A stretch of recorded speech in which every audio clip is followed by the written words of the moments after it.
2 mois après leur libération de la prison de Guantanamo, les frères Rabbani, accusés d'avoir travaillé pour le cerveau présumé des attaques du 11 septembre, peinent à trouver leur marque.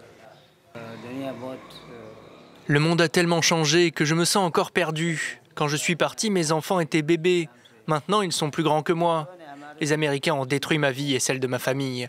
Ils nous ont pris 21 ans de notre vie. C'est dans sa cellule qu'Ahmad Rabbani a produit des centaines de peintures. Des dizaines lui ont été restituées, mais plusieurs ont été saisies par les autorités américaines. C'est la marque de Guantanamo Bay, avec le numéro de série et un tampon approuvé. Au début, je n'avais pas accès aux gouaches, aux pinceaux, au canevas. Nous avons dû nous battre pour obtenir de la peinture. Ça a pris 3-4 ans pour qu'ils nous l'autorisent.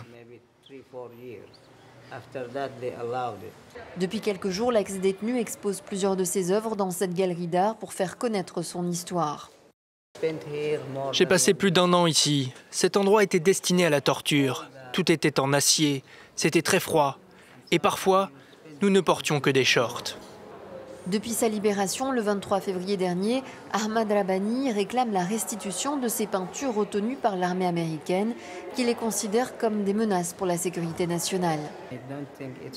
Pour moi, ce n'est pas juste des couleurs, mais c'est la souffrance de ma vie.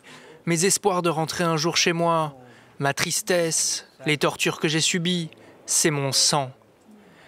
Si j'avais su qu'il ne me rendrait pas toutes mes peintures, j'aurais refusé de partir.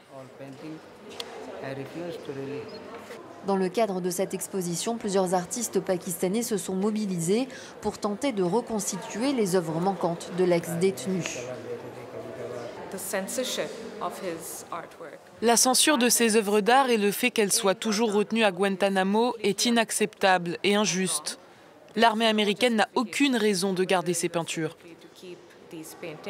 Dans ses œuvres saisies par les autorités américaines, Ahmad Rabbani dénonce la torture qu'il a subie au cours de ses années de détention.